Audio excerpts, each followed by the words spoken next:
గుమ్మడిదల మండలమే ఆగమవుతుంది కనుక ఈ dump yard వద్దు అని మీరు అంటున్నారు.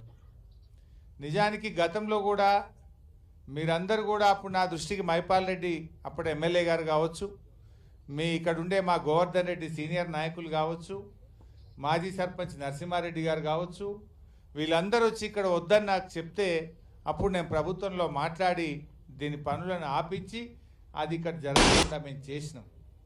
కానీ ఇప్పుడు ఎట్లా చేస్తుండంటే ఏదో ఎమర్జెన్సీ లెక్క అర్ధరాత్రి 12 గంటలకు వచ్చి ఊర్ల మీద పడి 100-150 మంది మగోళ్ళని ఎత్తుకపోయి సంగారెడ్డిలో పోలీస్ స్టేషన్లో పెట్టిండ్రు.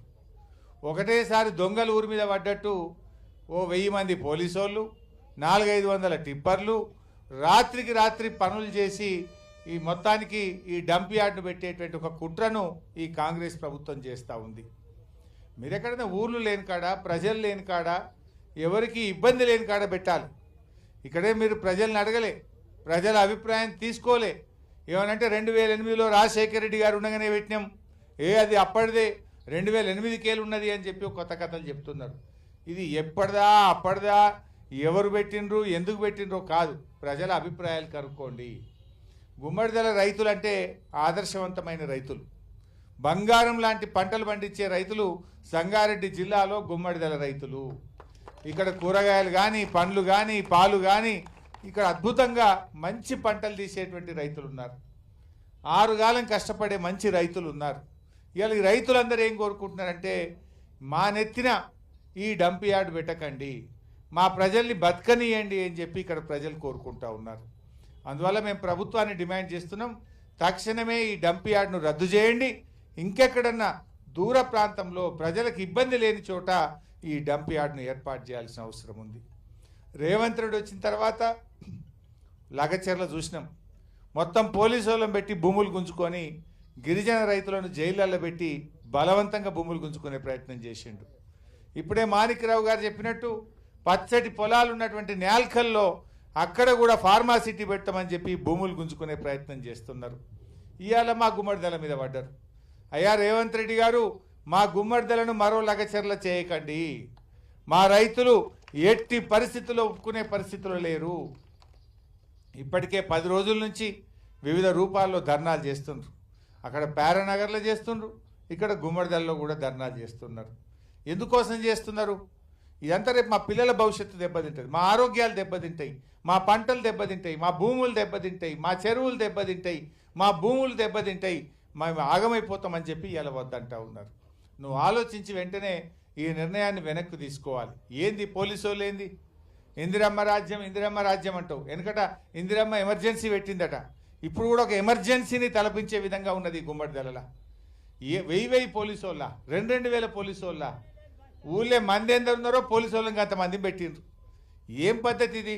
అంటే నువ్వు పోలీసులను పెట్టి భయపట్టిస్తా అనుకుంటున్నావా? ఇదేమన్నా ఎమర్జెన్సీ రాజ్యమా? ఇదేమన్నా మిలిటరీ రాజ్యమా? ఇది ప్రజాస్వామ్య ప్రభుత్వం. నేను ఓట్లేసి గెలిపిస్తే మా నెత్తి మీద డంప్ యార్డు పెడతావా? ఓట్లేసిన పాపానికి ప్రజల్ని మోసం చేస్తావా? ఏ ఒక్కటి నువ్వు అమలు చేసినావు ఇప్పటిదాకా? మహిళలకు మహాలక్ష్మి 2,500 అంటివి ఇవ్వకపోతివి, ముసలోళ్ళకు 4,000 పింఛనంటివి రాకపాయే, రైతులకు రుణమాఫీ అంటివి సగం కూడా కాకపాయే. ఏది నువ్వు చేసిన పని? బస్ ఒకటి పెట్టినాడు, గదొకటే, గది తప్పేమి లేదు. అందులో కూడా పంచాయతీలే. ఇక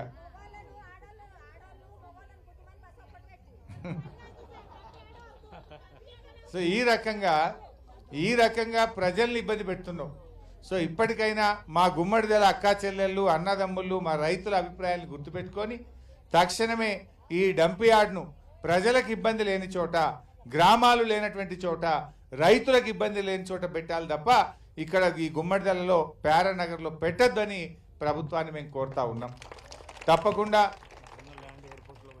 తప్పకుండా మీ యొక్క అంశాన్ని రేపు అసెంబ్లీలో కూడా మాట్లాడతాం. రేపు మళ్ళీ అసెంబ్లీ బడ్జెట్ సమావేశాలు స్టార్ట్ అవుతున్నాయి. ఇలా మీరు ఎట్లా పోరాడుతున్నారు? ఓనాడు బర్రెల్ని పెట్టిండ్రు, ఓనాడు గొర్రెల్ని పెట్టిండ్రు, ఓనాడు మహిళలు కూస్తున్నారు, ఓనాడు పిల్లలు కూస్తున్నారు, ట్రాక్టర్ల ర్యాలీ పెట్టిండ్రు. వివిధ రూపాల్లో ప్రజాస్వామ్య పద్ధతిలో మీరు కొట్లాడుతూ ఉన్నారు. మీ పోరాటాన్ని రేపు అసెంబ్లీలో మాట్లాడతాం, ప్రభుత్వం మీద ఒత్తిడి పెంచుతాం. ఎయిర్ ఫోర్స్ వాళ్ళు కూడా చెప్తున్నారు, ఇట్లా ఎయిర్ ఫోర్స్ ఉన్న కాడ 10 కిలోమీటర్ల చుట్టూలో డంప్ యార్డ్ పెట్టద్దు, మా విమానాలకు పక్షులు అడ్డం వస్తాయి, మాకు ఫ్లయింగ్ జోన్ ఎఫెక్ట్ అవుతుంది, అని ఎయిర్ ఫోర్స్ అకాడమీ వాళ్ళు కూడా చెప్తున్నారు. ఎయిర్ ఫోర్స్ వాళ్ళు కూడా ఇక్కడ డంప్ యార్డ్ పెట్టొద్దు అని చెప్పి కలెక్టర్ గారికి లెటర్ ఇచ్చిండ్రు. మరి ఎయిర్ ఫోర్స్ వాళ్ళు పెట్టినా కూడా నువ్వు స్పందించవా? ఇవాళ ఈ గుమ్మడిదల వాళ్ళు అప్పుడే ఎయిర్ ఫోర్స్ దిండిగల్ అకాడమీ పెడితే వీళ్ళ భూములన్నీ పోయినాయి. ఆ రోజుల్లో 15,000 ఎకరాల భూములు పోయినాయి. ఆ ఎయిర్ ఫోర్స్ అకాడమీ పెట్టి అట్లా పరిశాన్ చేస్తుంది. ఇప్పుడు మళ్ళా డంప్ యార్డ్ పెట్టి ఉన్నోళ్ళను బతకనియకుండా ఇట్లా పరిశాన్ చేయబట్టింది. సో ఇప్పుడు ప్రజల అభిప్రాయం చూసినా, ఎయిర్ ఫోర్స్ అకాడమీ అభిప్రాయం చూసినా, ఏ రకంగా చూసినా డంప్ యార్డ్ ఇక్కడ పెట్టడం అనేది శ్రేయస్కరం కాదు. ఆలోచన విరమించుకోండి, మీ టిప్పర్లు వాపస్ తీసుకోండి, మీ పోలీసు వాళ్ళందరినీ కూడా వెనక్కు తీసుకొని ఇక్కడ ప్రజాస్వామ్య పద్ధతుల్లో ప్రజల ఆలోచనల్ని గౌరవించాలని చెప్పి కూడా ఈరోజు మేము డిమాండ్ చేస్తూ ఉన్నాం. ఇప్పటికైనా నువ్వు కళ్ళు తెరవక మొండికి పోతే మాత్రం నీకు తగిన శాస్తి తప్పదు. రేపు మరి నువ్వేం శాశ్వతం కాదు, నువ్వేం పర్మనెంట్ కాదు. కానీ ఇట్లా నువ్వు నీ చేతుల అధికారం ఉందని పోలీసు వాళ్ళని పెట్టో, మిలిటరీని పెట్టో బలవంతంగా పనిచేయదు. కోర్టు ఆర్డర్ ఇచ్చింది కదా, కోర్టు ఆర్డర్ ఇచ్చినాకనే బుద్ధి రాదా నీకు? హైకోర్టు చెప్పినాక కూడా పనులు ఎట్లా కొనసాగిస్తావు? హైకోర్టు పనులు ఆపండి అని చెప్పింది. ఒక్కసారి కాదు 2 సార్లు చెప్పింది. ఇవాళ కోర్టు చెప్పిన తర్వాత మీరు పనులు ఎట్లా ఎందుకు ఆపరు? పనులు ఎట్లా కొనసాగిస్తారు? మీరు ఇంకా బోర్లు వేస్తున్నారు అక్కడ, ఇంకా రోడ్లు వేస్తున్నారు అక్కడ. ఎట్లా రోడ్ వేస్తారు? హైకోర్టు యాజ్ ఇట్ ఈజ్ ఆపండి, సర్వే చేయండి, ప్రజల అభిప్రాయాలు తీసుకోండి, ఈ ఎయిర్ ఫోర్స్ అకాడమీ ఇచ్చిన అభిప్రాయాన్ని దృష్టిలో పెట్టుకోండి అని కోర్టు చెప్పినాక కూడా మీరు ఇంకా కూడా రోడ్లు వేస్తూ ఉన్నారు. తక్షణమే ఆ రోడ్డు పనులు ఆపాలి. నేను అడుగుతున్న జిల్లా కలెక్టర్ గారిని, రేపు మీరే బాధ్యత వహించాల్సి ఉంటుంది. రేపు కోర్టు నిన్నే హైకోర్టుకు పిలుస్తుంది. రేపు కలెక్టర్గా హైకోర్టు ఆర్డర్ను అమలు చేయకపోతే ఆ బాధ్యత కలెక్టర్ గారి మీదనే ఉంటుంది. నేను హెచ్చరిస్తా ఉన్న సంగారెడ్డి జిల్లా కలెక్టర్ను, హైకోర్టు ఉత్తర్వులను గౌరవించండి, ఆ రోడ్డు పనులను వెంటనే ఆపాలని చెప్పి నేను జిల్లా కలెక్టర్ గారిని హెచ్చరిస్తా ఉన్నా. అదేవిధంగా జిహెచ్ఎంసీ కమిషనర్ గారు, రేపు మీరు కూడా రెస్పాన్సిబుల్ అవుతారు. బలవంతంగా మీరు పనులు జరిపి ఈ ప్రజల్ని ఇబ్బంది పెట్టద్దు. రేపు హైకోర్టులో మీరు బోన్లో నిలబడాల్సిన పరిస్థితి వస్తుంది. జిహెచ్ఎంసీ కమిషనర్ కానీ, అదేవిధంగా జిల్లా కలెక్టర్ గారు కానీ రేపు కోర్టుకు కూడా పోవాల్సి వస్తుంది. జాగ్రత్త అని చెప్పి కూడా జిల్లా కలెక్టర్ను, జిహెచ్ఎంసీ కమిషనర్ గారిని కూడా నేను హెచ్చరిస్తా ఉన్నా.